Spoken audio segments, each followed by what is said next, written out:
Let's welcome Congressman Guy Reschenthaler of Pennsylvania. Great to have you back on, sir. Attorney General William Barr really stepping it up, telling federal prosecutors across the country, throw the book at violent rioters, use the Federal Sedition Act. That's 20 years in prison. Your reaction? Well, Liz, first, thanks for having me on the show. It's good to be back. I support AG Barr. You know, it's time that somebody gets serious about what's going on in our streets. And those are the most violent out there. They're not doing these actions to unite us. They're doing it to divide us. They're doing it to dismantle this country. That's the definition of sedition. So it's absolutely appropriate for AG Barr to step this up and to have the threat of 20 years in federal prison on the books. Something has got to be done.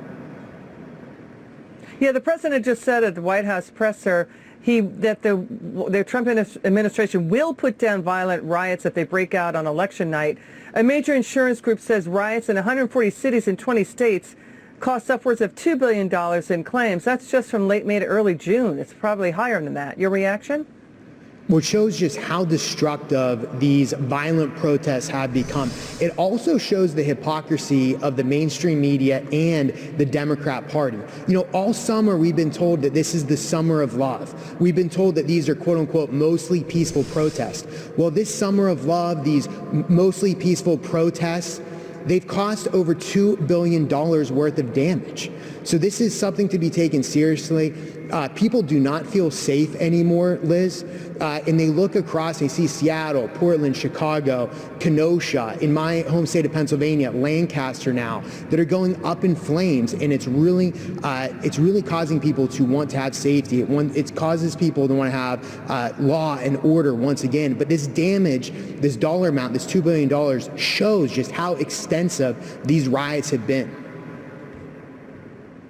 Is the tide turning against the rioters? More than 200 now charged with violent federal crimes. A guy in Portland, Oregon, charged with using a laser to blind police officers that was so powerful it could burn through paper. Your reaction?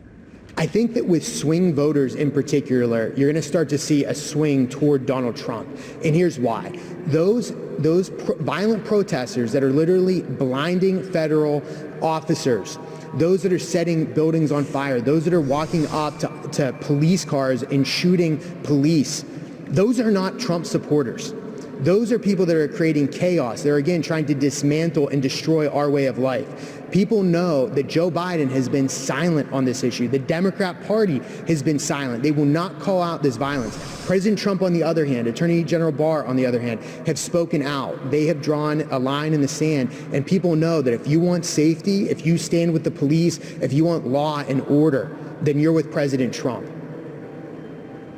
Joe Biden has since condemned the violence, but up through the Democrat National Convention, when we're tracking dozens of people were killed in unrest associated with the riots, there was Democrat silence at their convention, when there was already massive unrest. We're talking nearly 600 riots in at least 140 cities in 20 states. Your reaction to that? Well, Liz, I know that Joe Biden has condemned violence, but it's the lack of nuance that you've seen from Joe Biden and the Democrat Party that's really troubling. They have done a blanket condemnation of violence. They have not spoken out against Antifa. Antifa are the ones that are lighting our streets on fire. They're the ones that are engaged in these violent protests. And I have not heard from one Democrat that has explicitly called out Antifa. So they like to say on the left that silence is violence.